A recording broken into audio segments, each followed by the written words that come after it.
Pour cette homélie de la Pentecôte, je vais commencer par une question.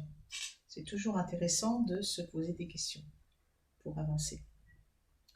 Alors la question c'est, dans cette chambre haute où l'Esprit Saint est donné,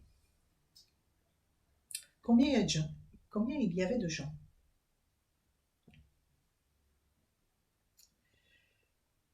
Et un jour, j'étais en train de faire visiter le centre spirituel du Cénacle de Versailles à un prêtre, et on est arrivé dans une salle où il y a une icône de la Pentecôte.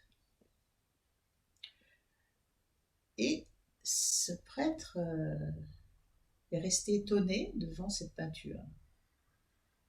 Et il me dit, mais c'est une peinture de la Pentecôte? Je dis oui. Mais il y a Marie, il y a des hommes, il y a des femmes. Alors je dis, ben oui. Dans les actes des apôtres, on voit bien qu'il y a Marie, qu'il y a des hommes, qu'il y a des femmes. Alors du coup, je lui ai ouvert, le livre des actes des apôtres, puis voilà ce qu'on peut lire dans ce livre. On nous dit qu'à la chambre haute, quelques femmes, dont Marie, mère de Jésus, avec ses frères. On nous dit un peu plus loin qu'il y a 120 personnes, et que le jour de la Pentecôte étant arrivé, ils se trouvaient tous ensemble, et tous furent remplis d'Esprit Saint et commencèrent à parler en d'autres langues. L'étonnement de ce prêtre, d'une certaine manière, est compréhensible parce que beaucoup d'icônes de la Pentecôte ont été représentées, où on voit uniquement les 12 apôtres. Il y a des icônes de la Pentecôte où il n'y a pas du tout Marie, et encore moins des frères ou des sœurs. Voilà. Alors il faut attendre effectivement l'époque contemporaine, comme cette peinture qui a été peinte par une sœur du Cénacle.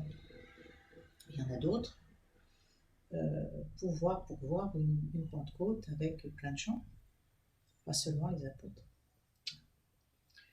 Alors ma réflexion porte sur le fait de l'explication.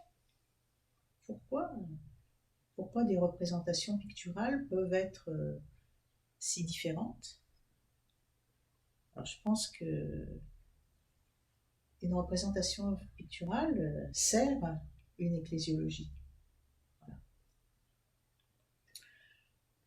Si vous représentez la Pentecôte et avec uniquement les apôtres recevant l'Esprit Saint, eh bien ça veut dire que voilà, les apôtres, et puis alors dans toute une ecclésiologie qui fait des apôtres, que les évêques sont les successeurs des apôtres, ça vous fait une ecclésiologie, je dirais, exclusive, où il n'y a que les évêques qui ont l'Esprit Saint en eux, pour eux.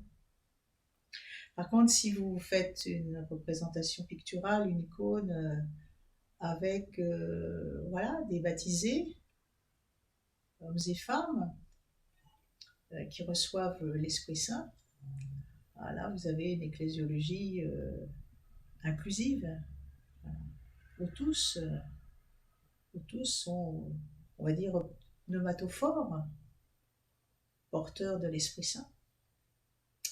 Voilà. Alors, cette ecclésiologie, elle respecte les textes des Actes des Apôtres. En tout cas, belle fête de la Pentecôte, qui nous redit que tous et toutes nous recevons l'Esprit Saint pour être témoins du Christ. Belle fête.